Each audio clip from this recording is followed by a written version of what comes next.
আজকে আমি আলুর দম করবো। আলুর দমের জন্য কড়াই তেল দিয়েছি। এবার আমি গোটা জিরে দিয়ে দেবো আর হিং ফোড়ন দেবো। হিং জিরেটা দিয়ে দিলাম, গোটা জিরে। গ্যাসের আঁচটা কমিয়ে রেখেছি। হিংও দিয়ে দিলাম। এখানে আমি আদা বাটাটা দিয়ে দিচ্ছি, অল্প একটু আদা বাটা। তার আগে নুন দিচ্ছি, কেন কি অনেক বেশি ছিটে আসে তো, তাই নুনটা দিলে কি হয়, অত বেশি ছিটকায় না তেলের মধ্যে।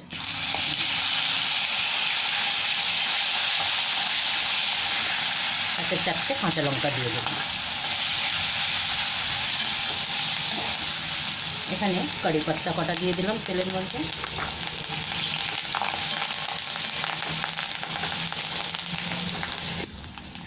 মশলাটা আমার ভাজা হয়ে গেছে। এবার আমি একটা টমেটো ঘষে রেখে কেটে দিয়ে দিলাম। এই টমেটোটা 1-2 মিনিট ভেজে নেব, নিয়ে সব মশলাগুলো দেবো। মশলা একটা জলের মধ্যে গুলে নিচ্ছি আমি।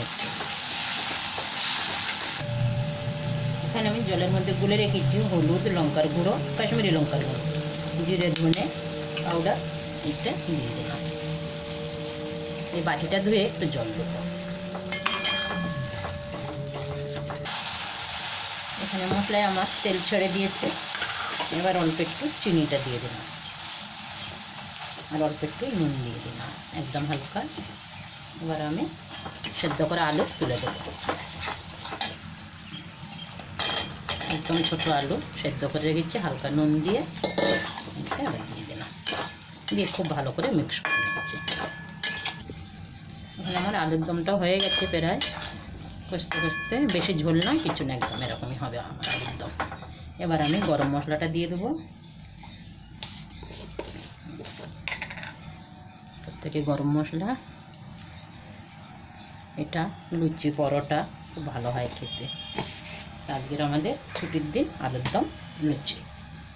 এবার একটু ধনেপাতা দিয়ে দিলাম, দিয়ে একবারেই নেড়ে দেবো, দিয়ে ঢাকা দেবো। আমি আলুর দমটা হয়ে গেছে। আপনাদের যদি ভালো লাগে তো অবশ্যই লাইক, শেয়ার, কমেন্ট করবে। ধন্যবাদ।